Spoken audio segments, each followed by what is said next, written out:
Je suis un paradoxe à moi tout seul, hein, parce que tout ce que je vis aujourd'hui est aux antipodes de ce que j'étais auparavant, avant la maladie. Avant, j'étais sportif, mais je pourrais même dire, mais ça c'était avant.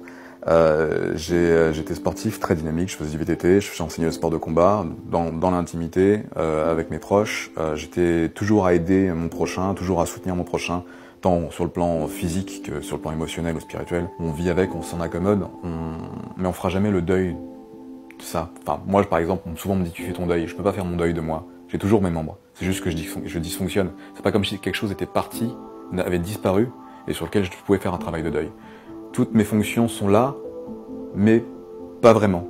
Donc le deuil n'est pas possible. Et donc on doit composer avec ça tout au long de sa vie, en plus des détracteurs et de l'incompréhension du monde et des proches. Et je pense que c'est l'incompréhension des proches, de la famille, du cocon familial qui est le plus dramatique en fait. Enfin, non, voilà, ce qui touche le plus dans l'affect, c'est ça. Moi, pour ma part, ça a été très douloureux de vivre pendant 13 ans avec du monde autour de moi qui comprenait absolument pas de quoi je souffrais. Il y a des douleurs aussi qui s'installent à l'effort, notamment, des douleurs fonctionnelles, donc qui sont dues au mouvement, principalement, donc avec une récupération qui est assez longue, donc qui est pareil. Et on a beau essayer de se reposer après un effort, dormir, ou voilà, en imaginant que ce sera régénérant. En fin de compte, c'est rarement le cas, ou alors c'est pas dans les normes. C'est-à-dire qu'il faudra une semaine pour récupérer sur un effort de 10 minutes, alors que pour une personne lambda, entre guillemets, ça sera une nuit et ça suffirait. Donc voilà, sur le plan symptomatologique, il y a aussi le problème cognitif, notamment, comme je disais, l'orientation dans l'espace, ou le fait d'oublier ce qu'on a fait il y a 15 secondes et pourquoi on est dans la pièce dans laquelle on est, sachant on savait déjà dès le départ ce qu'on devait y faire, mais en y arrivant, on ne sait plus. Donc ce sont des petites choses qui sont un peu parasitantes pour le quotidien, ouais, très handicapantes, parce que ce soit pour les conversations, le fait de, même pour des rendez-vous importants, alors, il peut y avoir des lacunes et c'est très pénalisant, en fait. Après, bon, il y a un tas d'autres données, un tas d'autres défaillances physiologiques intimes qui peuvent intervenir, et là c'est une toute autre sphère. Donc avec X problèmes, que ce soit pour aller aux toilettes ou de se retenir ou assumer un rapport sexuel, des choses qui sont très intimes et pareil, qui sont peut-être pas forcément comprises par les intimes eux-mêmes, parce que c'est pas habituel, c'est pas évident à comprendre. Et au début de ma maladie, j'ai cherché à me faire entendre. On m'a traité de dépressif, on a dit qu'il n'y avait qu'une chose qui pouvait être responsable de tous mes maux, c'était la dépression. Alors moi j'étais jeune, j'avais de la force, j'étais physiquement intéressant, j'avais plein de choses, plein d'opportunités professionnelles autour de moi, j'avais aucune raison d'être faible à ce moment-là, mais on a trouvé, les médecins ont l'habitude d'utiliser des termes, des exemples contextuels du genre mais vous avez forcément eu un choc traumatique dans votre enfance qui pourrait avoir une influence sur ce que vous êtes devenu aujourd'hui. Non, je n'étais pas dépressif. Oui, physiologiquement, il se passait bien quelque chose, et c'était bien la myofasciite macrophage qui était là, et qui a engendré un tas de défaillances. Donc voilà, donc c'est clair que ce soit sur le plan des proches, surtout quand on n'est pas crédible, déjà on n'est pas crédible auprès des médecins, c'est complètement, pour les proches, c'est ahurissant d'entendre ce qu'on peut raconter.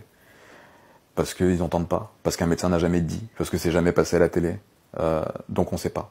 Donc non, c'est faux. Et Fabrice, tu peux pas être malade. Ma famille, jusqu'à présent, ou jusqu'à très récemment, n'avait rien compris. Ils ne comprennent absolument pas cette donnée de cette nouvelle fragilité qui s'est installée chez moi, cette nouvelle fatigue, et ces défaillances multiples qui sont vraiment multiples sur un large panel, et qui taraude, enfin qui érode un peu, voilà, qui je suis. Par rapport au corps médical, j'ai rencontré un nombre innombrable de difficultés. C'est affligeant de voir à quel point on cherche les médecins. Bon, j'ai parlé des médecins en général, sont formés ou formatés à nous ranger dans des cases à partir d'une fiche technique, symptomatologique. On a tant de symptômes, ça doit rentrer ici. On a tant de symptômes, ça doit correspondre à tel diagnostic. Et Quand ça rentre pas, on cherche la case qui s'associe le mieux éventuellement à ce type de symptômes. Et moi, on m'a rangé dans la case dépression. J'en suis sorti, j'ai prouvé que je l'étais pas, donc ça y aurait été rayé de mon dossier. Tout en me faisant passer pour un bourricot, parce que vraiment on me faisait croire que j'étais fou à raconter tout ce que je racontais. Donc voilà, les premières difficultés, elles démarrent ici, au moment où on essaie de décrédibiliser ton discours. Puis un jour, t'as le diagnostic qui tombe, on te dit t'as une maladie grave, musculaire, neuromusculaire, mais on sait pas d'où elle vient. Tu revois un ponte en la matière, tu te dis, bah, je suis suivi par celui qui va le mieux me comprendre, et le mieux authentifier ce que j'ai, et tenter de me soigner. Non, en fait, dans les faits, c'est pas ça. Dès qu'il a une réponse par rapport à ces analyses qui le mettent mal à l'aise, il tourne la page. Première biopsie musculaire que j'ai subie, apparaissait une cicatrice inflammatoire du vaccin hépatite B, avec présence d'une lésion typique qui remplie avec ce qu'ils appelaient la myofasciite à macrophage. Mais voilà, certes, les mots sont sortis sur les résultats de la biopsie. Dès lors qu'on m'a transmis ce compte-rendu, le chercheur, le professeur qui est en face de moi m'a dit « Non, il n'y a rien à voir ». Il a tourné la page dans mon dossier et il m'a dit « On va continuer à chercher sur le plan génétique ». Pourtant, il y avait des éléments probants qui étaient là. Mais je lui ai demandé, il m'a dit « Non, il n'y a rien à voir ». Parce que pour l'instant, l'agence du médicament n'a pas authentifié le lien ou n'a pas évoqué le lien de cause à effet. Je ne sais plus quelle phrase type il a utilisé, mais c'est une phrase type qu'il avait l'air de prononcer assez régulièrement. J'ai passé 13 ans dans l'errance médicale, 13 ans à subir une pathologie qui m'a détruit de bout en bout. Et à 33 ans, je décide de vivre. C'est 13 ans que j'ai pas vécu. Quand je sors d'une voiture de sport, parce que ça m'arrive encore, j'ai pas envie de me résigner à l'image du handicap, que tout le monde tout le monde connaît. Je conduis encore des voitures de sport, et quand je me gare sur une place de parking à mobilité réduite pour être juste à côté de la porte d'entrée, c'est pas parce que j'ai pas envie qu'on abîme ma voiture de sport. C'est juste parce que j'ai pas envie j'ai pas envie de marcher. Je ne peux pas marcher très loin, donc j'utilise un droit qui est le mien. Malheureusement, sur la carte de stationnement de personnes à mobilité réduite, il y a une personne dessinée avec ce qu'on peut imaginer comme étant un fauteuil roulant.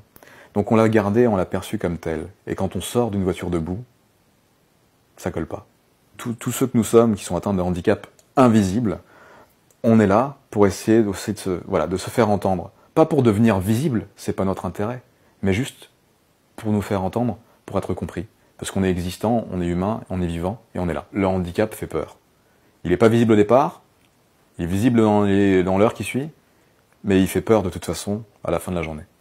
Parce qu'après, les gens n'ont pas envie de s'accommoder, ce qui est bien logique aussi, du moins on l'a appris comme ça, d'une personne défaillante, voire possiblement défaillante. Du coup, ça crée encore pas mal de choses qui sont compliquées à vivre au quotidien, parce qu'en effet, après, tu te retrouves tout seul souvent, parce que c'est compliqué de devoir expliquer ça, et puis moi je n'ai absolument pas de capacité au mensonge, je suis incapable de ça, donc souvent on me dit « Ah, mais t'as qu'à faire comme si t'étais en super santé, machin », ou que t'es chef d'entreprise, ou que t'es je dis « Ouais, mais je n'y arrive pas, je peux pas mentir. » Donc non, je suis Fabrice, je suis tel que je suis aujourd'hui, vous me découvrirez comme je suis. Le seul truc, c'est votre regard, vous pouvez le changer. Voilà, c'est pas parce qu'à un moment donné vous voyez la canne, à un moment donné vous savez qu'il y a un fauteuil, à un moment donné vous voyez la fatigue, qu'il faut vous écarter des gens. On est tous pareils. On est tous pareils. Encore une fois, je le disais, le handicap est contextuel. Vous aussi vous êtes concernés. Vous aussi vous êtes concernés par une possibilité de vous retrouver en situation de handicap, visible ou pas, à un moment donné de votre vie. Ce que j'aimerais dire aux gens qui seront amenés à regarder les différents témoignages, et découvrir d'autres témoignages peut-être dans leur vie quotidienne aujourd'hui, c'est renseignez-vous, ouvrez les yeux. On a tous un proche à côté de nous, que ce soit un cousin, un frère, une sœur, une nièce, une tante, un grand-père, qui a été touché par l'aluminium vaccinal, mais ce sont des millions de cas. Moi je dis des millions, on dit des milliers officiellement, mais il y en a certainement des millions, parce que nous avons tous, dans notre parcours de vie, été vaccinés avec des vaccins contenant de l'aluminium. Nous avons tous une probabilité à avoir engendré des symptômes et des défaillances qui sont liés à cette substance, mais qu'on n'a pas authentifié, parce que le corps médical ne le fera pas.